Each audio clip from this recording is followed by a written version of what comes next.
You step away from your desk for exactly 45 seconds. Maybe you went to get a glass of water, or maybe you just turned around to grab a book from the shelf. But when you look back, the hostile takeover is already complete. There, curled into a perfect undisturbed circle right in the center of your chair, is your cat. They are looking up at you with half-closed eyes, blinking slowly, radiating an aura of absolute ownership. You haven't been gone a full minute, yet they have claimed the exact spot you were occupying, and somehow they make it look like they have been sleeping there since the dawn of time. Most of us look at this scenario and laugh. We assume it is a classic display of feline arrogance. We tell ourselves that cats are naturally selfish creatures, opportunists who see an empty throne and decide to conquer it simply because they can. The common belief is that your cat is either establishing dominance, acting out of pure spite, or perhaps just stealing the residual body heat you left behind. We treat it as a quirky inconvenience of living with a miniature predator. But the real explanation is far more complex. When a cat takes your seat the second you leave it, they are not acting out of malice, and they are not trying to show you who is the boss. They are actually engaging in a deeply ingrained, multi-layered psychological behavior that bridges their wild evolutionary past with their modern domestic reality. What looks like an act of theft is, in reality, one of the most profound forms of communication your cat can offer. To understand what is actually happening in your cat's brain when they steal your chair, we first have to look at the baseline biology of feline comfort. It is true that temperature plays a foundational role in this behavior. A cat's normal body temperature ranges from 100 to 102.5 degrees Fahrenheit, which is significantly higher than ours. Because their baseline is hotter, their thermoneutral zone, the temperature range where they do not have to expend energy to heat up or cool down, is also much higher.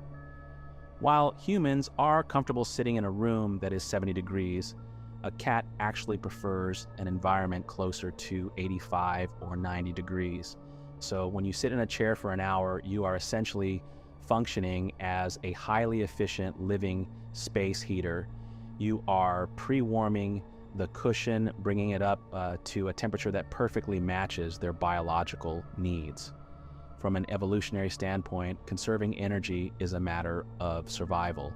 Why would an animal waste its own metabolic energy warming up a cold surface when a massive, warm-blooded creature just did all the hard work for them? But that is only part of the story.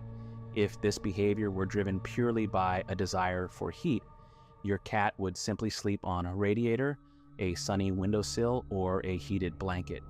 Yet, they actively choose the specific chair you just vacated, often ignoring other warm spots in the house. This is where the biology of heat gives way to the complex neuroscience of scent. To a cat, the world is not primarily defined by what they see, it is defined by what they smell. Their olfactory system is incredibly sophisticated, processing chemical information in ways we cannot even begin to comprehend. When you sit in a chair, you are leaving behind a dense, invisible cloud of your unique scent profile. Pheromones, skin cells, the subtle oils of your skin, all of this is pressed into the fabric. By curling up in the exact spot heavily saturated with your scent, your cat is engaging in a process known as scent mingling. In feral cat colonies, members of the same group will constantly rub against each other and sleep in shared nests to create a unified group scent. This communal odor acts as a biological passport. It signals who belongs, who is safe, and who is family. When your cat lies down in the epicenter of your personal smell, they are actively wrapping themselves in your identity. They are finding comfort in your chemical signature, and by adding their own scent to the chair, they are reinforcing the familial bond. It is not an act of stealing your territory.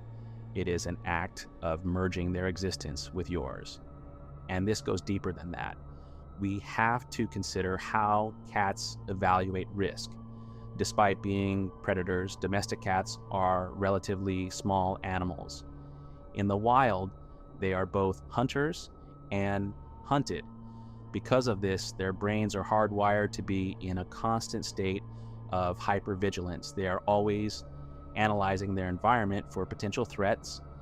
Finding a location to sleep is one of the most vulnerable things a cat can do. They have to power down their defenses and trust their surroundings. When you sit in a chair for a prolonged period, you are unknowingly doing a massive favor for your cat's threat assessment system. You are a large, capable creature in their eyes. If you choose a specific spot to rest and you remain there comfortably without being attacked, you are essentially verifying that this specific location is safe. You have tested the environment by immediately taking your spot when you leave. Your cat is outsourcing their security detail to you. They are capitalizing on your risk assessment. They think that if it was safe enough for you to let your guard down, it must be the safest place in the entire territory for them to finally close their eyes. But here is the part most people miss. We often view the seat-stealing behavior as an act of replacement. We think the cat wants to take our place. In reality, it is a highly evolved form of affiliative behavior. It is about proximity. Cats often want to be near the beings they trust most, but they do not always want direct physical contact. Taking your freshly vacated seat is a way for them to be intimately close to you, surrounded by your scent, enveloped in the warmth you created, without the overstimulation of actually being held or touched. It is a way of saying that they want to be part of your physical space, even when you have momentarily stepped out of it. Understanding this fundamentally changes how we should interact with our cats when these moments happen. This brings us to a crucial point of real utility, a common mistake many pet owners make without realizing the psychological impact. When you return to your stolen seat, your immediate instinct might be to physically pick the cat up and move them, sometimes abruptly, or to shoo them away so you can sit back down. However, how you handle this micro-interaction teaches your cat a lot about your reliability as a social partner. If you aggressively evict them from a spot they chose, specifically because it represented safety, warmth, and a deep scent connection to you, you are introducing unpredictability into their environment. You are shattering the illusion of the safe zone they just claimed. Over time, these small, abrupt rejections can make a cat more anxious and less likely to seek out shared spaces. Instead of forcing them off, try a gentler approach, often simply standing near the chair and gently shifting your weight or offering a soft verbal cue will prompt them to move on their own terms. Better yet, if the chair is large enough, try sitting on the edge and sharing the space. If you must reclaim your seat entirely, gently scoop them up and place them on a high-value alternative, like a soft bed right next to your desk or a spot on your lap. By offering a calm transition rather than a sudden eviction, you protect the trust they placed in that environment. You acknowledge their attempt to bond, even if you still need your chair back. When we strip away our human assumptions, the picture of the seat-stealing cat completely transforms.